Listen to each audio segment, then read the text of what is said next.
Come on, bro. You can't be in two lanes.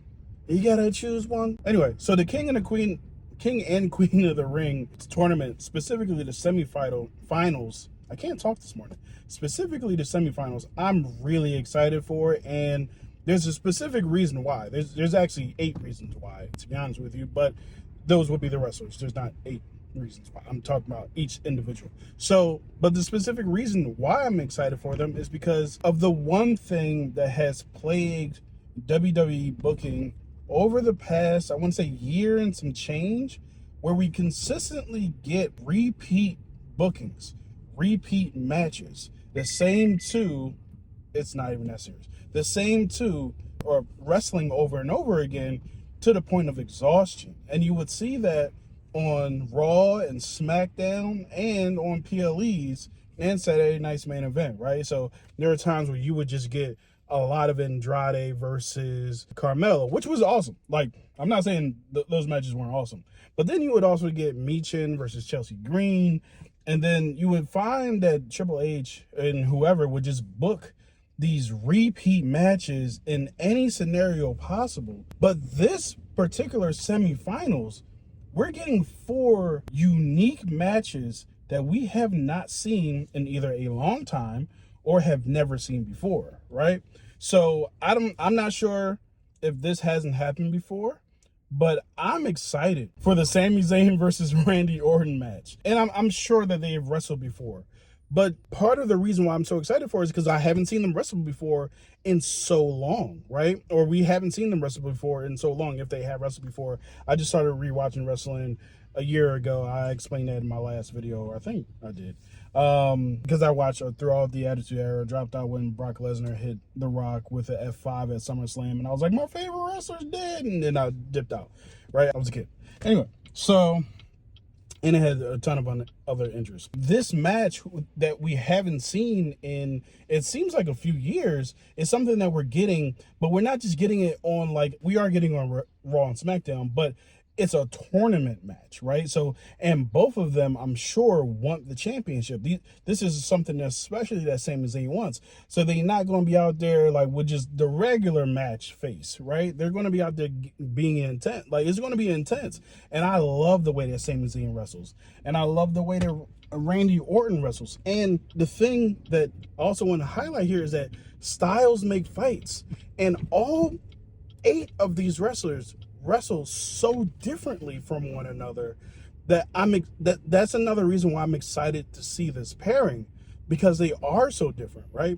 So now when you go to Roxanne Perez and Jade Cargill, 2 wrestlers who are super different in stature, height, and just the way that they wrestle. You know, Jade Cargill is all about power, right? She gonna pump kick you in the face, and she don't really have to aim that high to pump kick Roxanne Perez in the face. But the thing about Roxanne Perez that's so dope is that she is just a reverse artiste.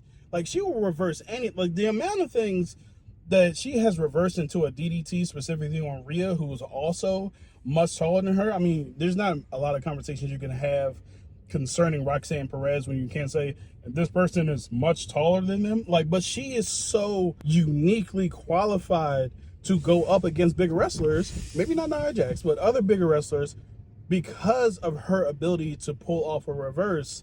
And yo, I just gotta point out props to Rhea Ripley and the way that she sells those DDTs that she gets reversed into.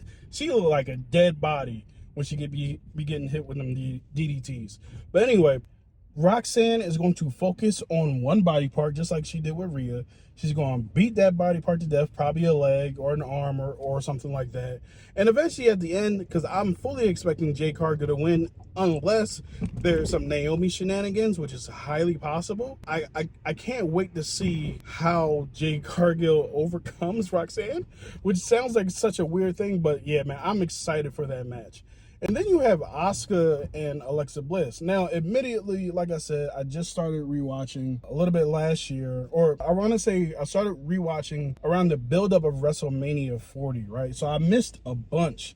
But what I have been doing is watching PLEs. Thank God for Peacock, because I've been able to just blast through a bunch of PLEs, right? And the one thing I've noticed is that Asuka is amazing. And I love seeing her return last night. I did not expect her to win.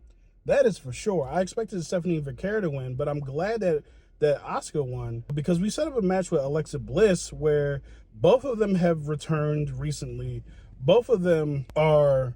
And one of them is going to be in the final, which is dope. One of them is guaranteed to be in the final. You're getting a final with Asuka or Alexa Bliss. And after all this time of, well, specifically with Alexa Bliss, of feeling like she's kind of there just for the gimmick tournament, Elimination Chamber, Royal Rumble type of matches, which is great. I'm glad that she's a part of those, but hasn't really had like a real storyline or something where she is like the center focus. It would be dope for Alexa Bliss to win. I'm excited to see Asuka win, because that would set up a match with Io Sky at SummerSlam.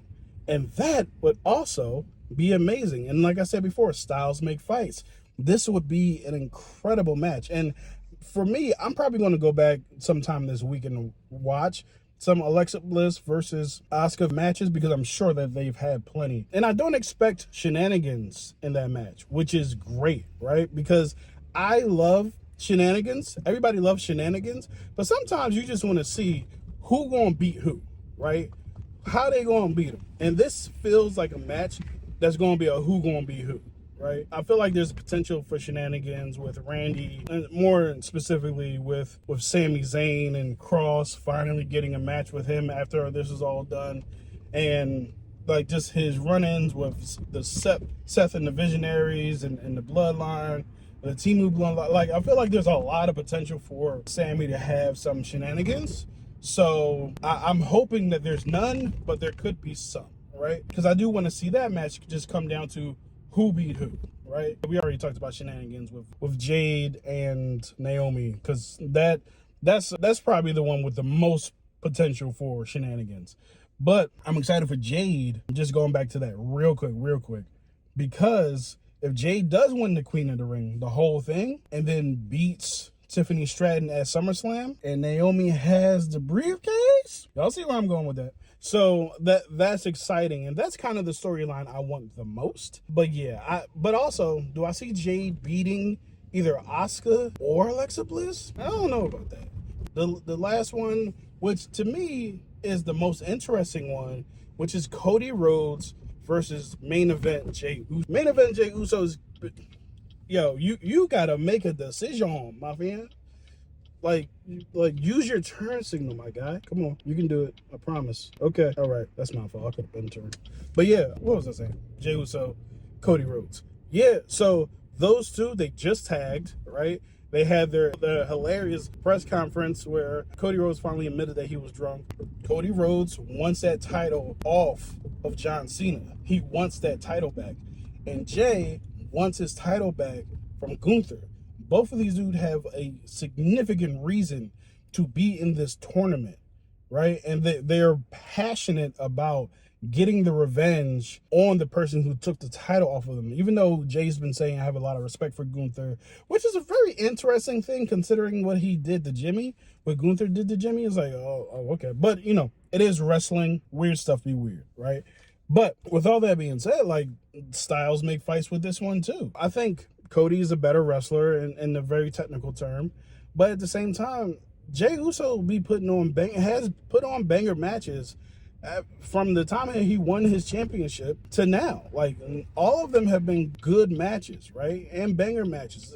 The match he just had with Gunther last Monday was a banger. He lost, but that doesn't disqualify it from being a banger, right? Because if losing disqualifies you from having a banger match, then everybody who had a match against Undertaker at WrestleMania didn't have a good match. Like, let's be for real. I'm looking forward to this match because you have two friends who are obviously passionate about their specific goals, and it'll be really interesting to see how Cody goes over, because I don't think there's a chance in hell that Jey Uso is winning this, right? They've spun this narrative of him being too injured to hold on to his title, which is really why booking him against Sheamus, Big Bronson Reed, and Rusev was a very interesting choice. Oh, he's super hurt. His ribs are destroyed. Let's book him against 3 of the toughest dudes in the league and in the company. Like that's a wild, negligent decision by Adam Pearce. That is insane work. But anyway, he won because of Shenanigans, which is great. But he also hit Big Bronson. That was a good match last night too. He also hit Big Bronson Reed with some splashes, with some super kicks. You know, Jey Uso stuff. But yeah, I'm so excited for the semifinals. I love this. I love how different it is. I love that we're getting fresh new matches that we haven't seen either in a long time or have never seen before. And yeah. So what are your thoughts?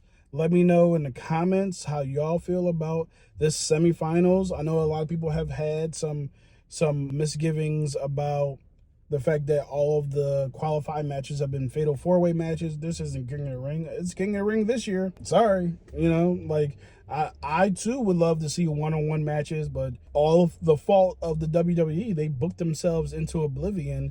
Oh, shout out to Liv Morgan. Hope she recovers well. I hope that it is not that serious. I know it seems like a dislocated shoulder, but yeah. So anyway, I'm really excited for the semifinals. I hope y'all are too. And then we'll see what happens at King of the Ring.